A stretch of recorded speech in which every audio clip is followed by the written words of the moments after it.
Well, I protest early on the left of your screen. This is a little earlier where protesters lit up. Listen up.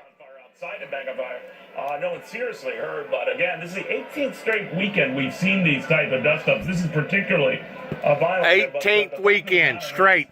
Someone looked at this as a Paris, France, protesters against the rich. Now, and a populace that doesn't like some of the changes going on here.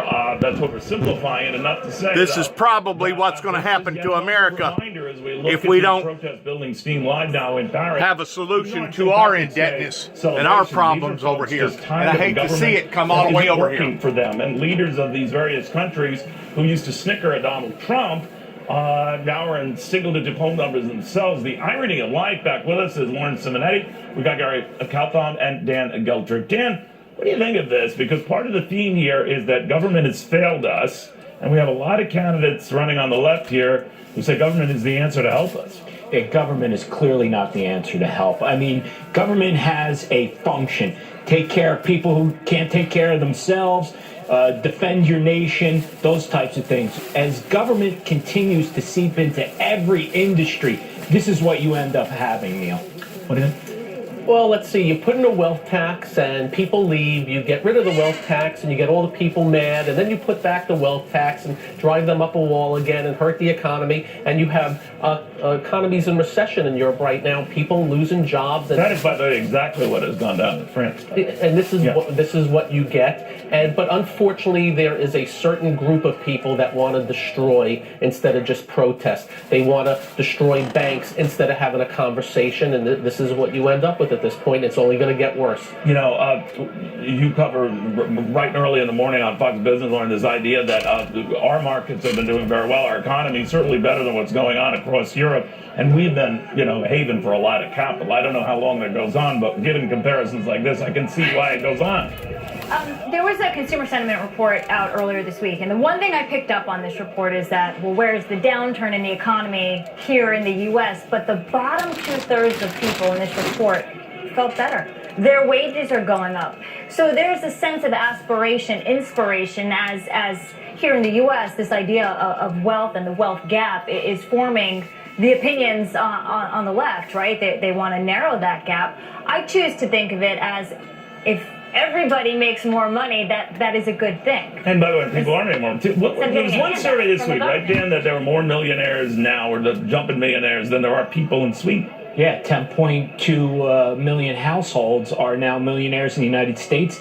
That's more than doubled since the Great Recession. So this is really positive news. However, what I think that we're going to see with this politically is to say, oh, look at this huge disparity that's continuing between the rich and the poor. You see, the system is not working. It only works for the rich. It doesn't work for everyone, and this goes back to the tax laws. By the way, that's what a lot of these people are brought in. They feel that whatever has been going on in France hasn't been helping us, the common man, and so it can cut both ways, right? Look, with the political side, it's being said now they're wealthy because they're screwing you, and that's why you got to vote for us, because we're going to take from them and we're going to give to you. And bottom line, that's just never ever worked. But it is a loud voice right now. It is going to be yelling and screaming as we go into the election, and it is going to be a very polarized left and a very polarized right, and. But they're also employing you as we attack the rich, and maybe the gap is too wide, but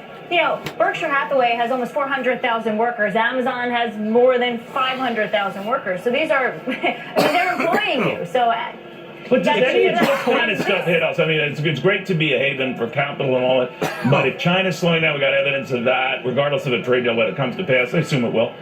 Europe is slowing down and all that. That will hit us, won't it? Neil, these are all political games, right? It's very easy for politicians to point at the rich and say, you know what, the scale is skewed in their direction. Why? Because there's less rich. It's all about voting blocks. It's all about getting reelected. And that is the fundamental problem, Neil. You and I have talked about term limits. But you cobble a coalition of people together who don't like what's happening and they feel left out. that can at least help your near-term electoral prospects, can't they? Oh, look, polarization, people that get together and have thoughts. And I mean, we're seeing it right now. I mean, some of the rhetoric that's coming out about how bad the producers and the successful and the rich are, and don't worry, we'll take care of you, everything will be fine. It's loud and clear at this point. But Neil, didn't this all start with higher taxes? Higher gas taxes in Paris that would hurt the poorer people who live further from the city, their commute to work. And then it extended the benefits that were going to slow down and all. There we go. And that was a scene earlier today, a night set on fire by protesters, convinced that at least over in France, things are not working out. And the battle goes back and forth. Weapons, no, they're not working out. That's feel good and do well. We're trying to figure it out. Maybe we've got it down here. That'll do it. Sir, you're a broker. What do you charge for online equity I trades? ain't figured it out. I'll look into it. So sad. Anytime property gets damaged, it's a bad thing, because there is open protest that can resort in good. Hello from Washington on a nice Saturday. Good to have you down. That can resort in good affairs, but there's also bad protesting that can lead into a lot of destruction of property. That's just absolutely asinizing to think that we're heading down this road of hypocrisy or this road of anarchy if we don't watch. It's chilling to think that our children and our children's children are fixing to have to face off on the same thing right here in America. I'm Leland Vittert. And I'm Laura Engel. The suspected shooter in attacks on 2 New Zealand mosques appearing in court Saturday morning, facing 1 murder charge so far in connection with the shootings that left 49 people dead. Ryan Chilcote joins us from London with the details on this. Yeah, good afternoon, Laura. Well, we're learning a lot more, both about the 49 people that were killed in those attacks, as well as the gunman. He was identified in court papers today. That's something that we're not doing on Fox News yet as part of company policy, but he also appeared in court, as you mentioned there. We actually have some video of that. You can see that on the judge's orders, his face was blurred, but we do know that he is 28 years old and Australian and has been charged with murder. Now, just before he entered the first and then second mosque and opened fire, we also know he posted a manifesto on social media and emailed it to dozens of news organizations and politicians, including the Prime Minister's office, we learned today. In the manifesto, it's actually more of a hate-infused rant. He says he was inspired by the Charleston church shooter, Dylan Roof, as well as a white nationalist who killed 77 people in a terrorist attack back in Norway 8 years ago, if you remember that. People have been gathering together for vigils and memorial services right across the world, nowhere more so than in New Zealand where this attack took place. People still very shocked. And what's even sicker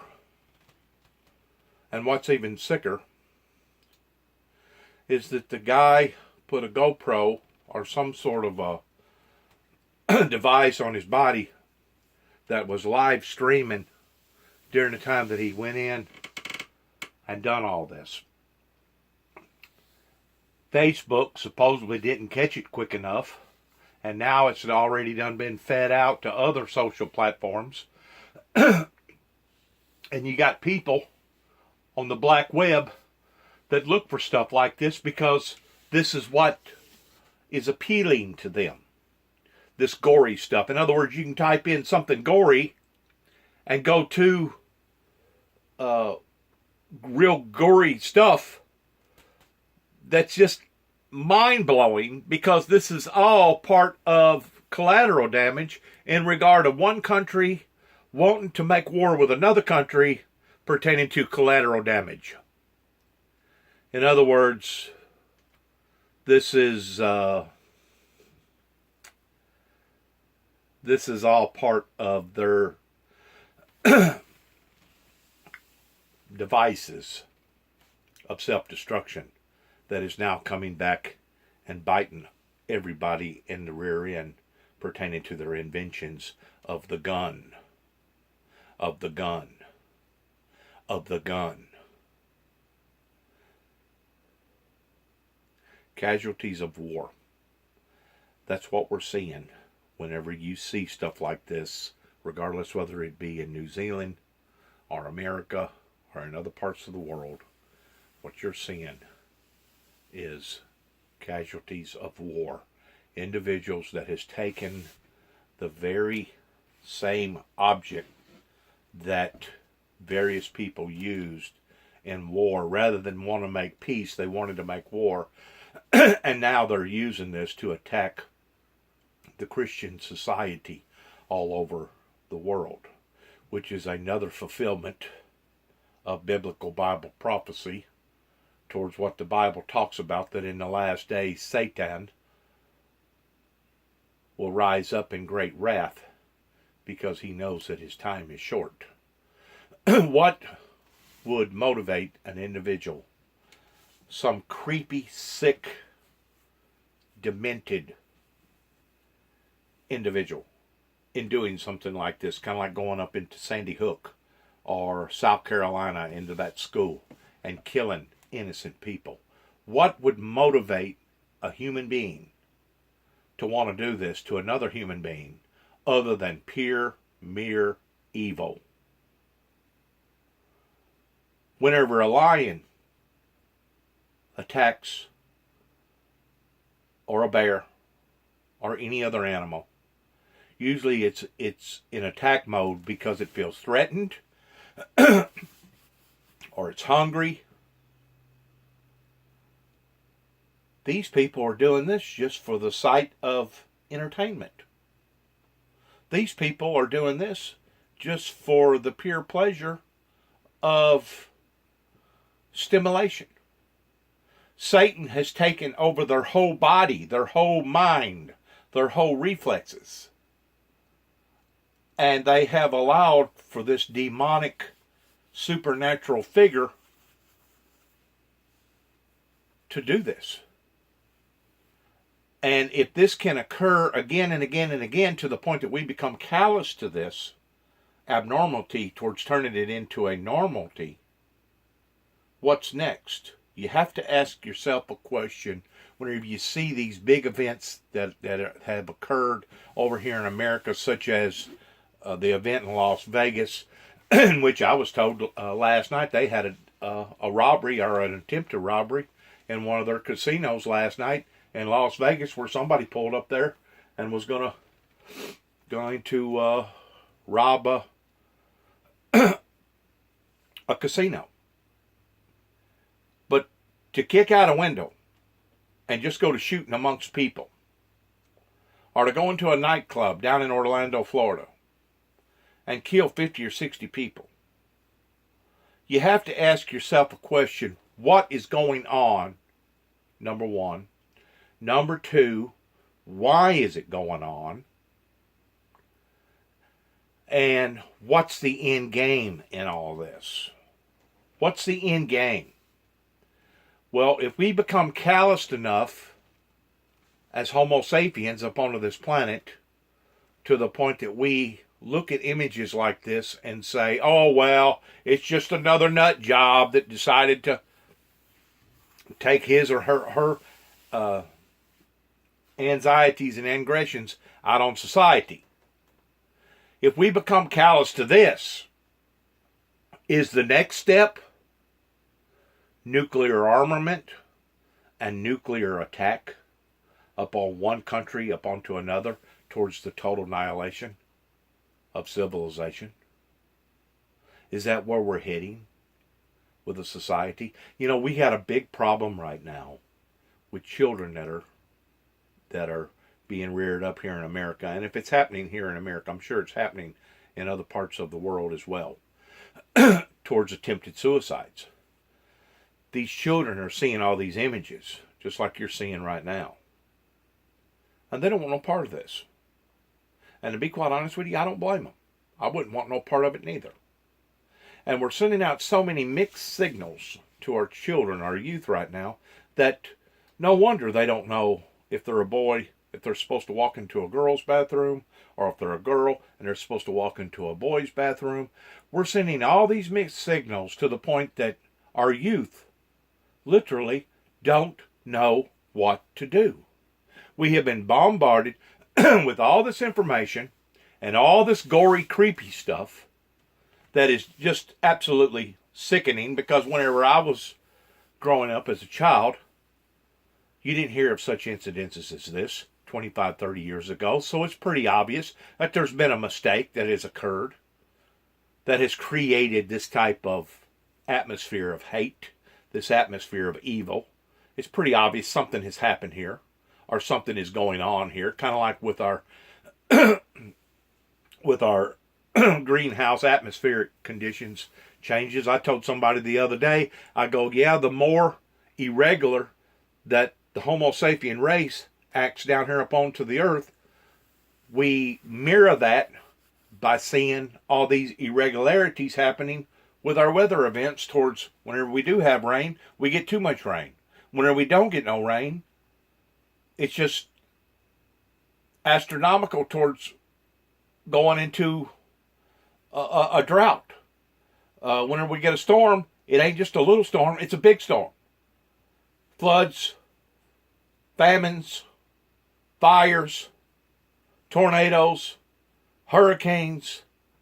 We haven't been hit over here in America yet with a major earthquake, but I'm pretty sure that's probably right around the corner. From all the evidence that I've seen. A matter of fact, there's been some really weird things going on out west over in California pertaining to ground moving around and shifting, and people hearing big explosions in the ground because various things is breaking loose of the tectonic plates. It's a time right now of uncertainty, and because of all the uncertainty, it is causing our youth to go into a frenzy. I'm going to use that word, a frenzy. I just got off the phone a while ago with my niece out in California, and we was talking about her son at the age of 18 going through withdrawal symptoms, and she seems to think that it was simply because she took his telephone rights away from him for the past month. I go, Julie, that may be part of it. I go, the other part is that he was exposed to too much THC during the time that y'all was out there growing large quantities of marijuana because of the sickness of your husband that was created because of the military. Once more, it goes back to the military pertaining to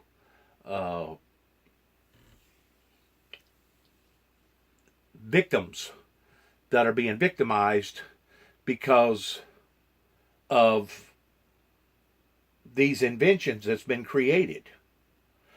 And I really blame a lot of this upon to the politicians of today towards dropping this type of device off in people's laps. Whenever you have children 6, 7, 8 years old that can run a smartphone better than you can, and they use it for a entertainment center or an appetite. They rather have a phone than they would a slice of pizza or a McDonald's burger. You obviously have created something here. You've unleashed something here that you really don't know how to control. And I blame a lot of that on the experts, on the politicians. Once more, whenever we just got through witnessing what we witnessed pertaining to all the protesters over in Paris, France, that's been now on the 18th month, it's reached a point of uncertainty all over the world between the youth trying to commit suicide and all these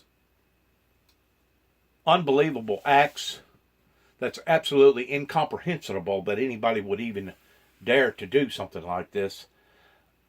We have reached a pivotal point in society that I know the experts needs to start evaluating of why this is occurring and how can we cross-reference it towards it not growing and escalating and becoming even worse. Because if we continue on this path that we're on, it's obvious that something big is around the corner. And whenever I say something big, I'm talking about a mushroom cloud. I'm talking about the distinction of possibly 1 million or 2 million people just at the hand of a madman pertaining to him activating a nuclear bomb. It's really sad of the era of society that we walked off into here in the 21st century. Especially whenever we continue to be grounded day after day with images like we're seeing right now of people that has been fatally shot or wounded. You know, it says there 49 dead, dozens injured in New Zealand. I thought New Zealand was one of the safest countries in the world. Matter of fact, I have spoken of referencing towards moving to New Zealand. Up until now. The bottom line is none of us is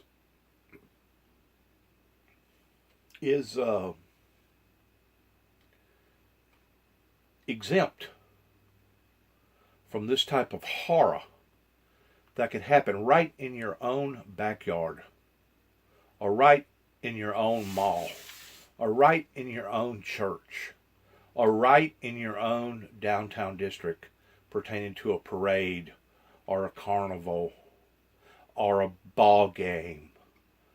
And we have to come to grips in what we're seeing here on a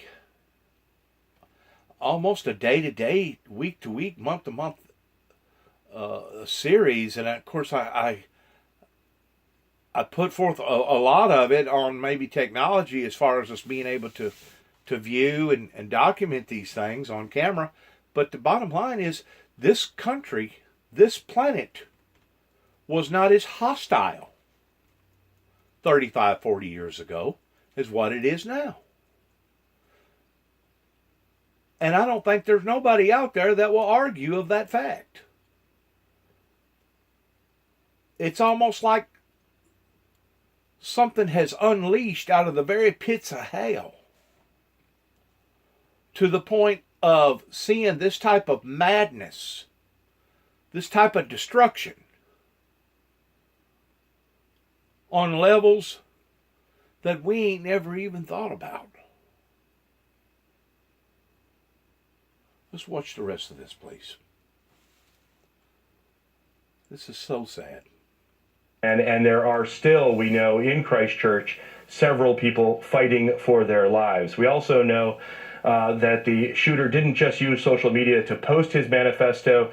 As we learned yesterday, he live streamed his attack for 17 minutes on Facebook. Now, Facebook, for its part, said it did its best to quickly remove not just that feed, but also his accounts. We're hearing the same from a lot of social media companies, but clearly there are a lot of people out there wondering why it took so long. Back to you. All right, Ryan Chilcote for us in London. Thank you so much for that update. And New York's One World Trade Center glowing red, white, and blue Friday night, showcasing the colors of the New Zealand flag in honor of the 49 victims killed in the Christchurch mosque shootings. Red and blue. The Empire State Building also showing solidarity with the victims, going dark Friday night. This comes as people around the world mourn in the wake of this attack, with vigils held in cities including Gaza City, London, Istanbul, and New York. Democrats now strategizing this weekend on a veto override vote. Do they have the votes or not to try and stop President Trump's emergency order to fund the wall?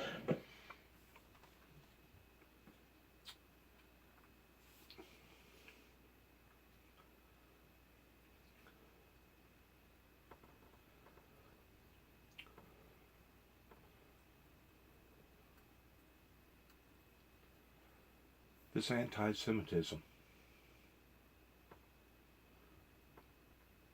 has to stop. this hatred, this evil, this bigotry, this bloodshed has to stop.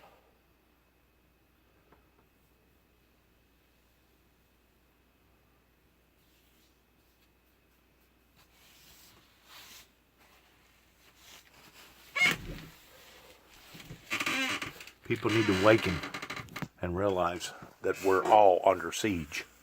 It's a spiritual siege.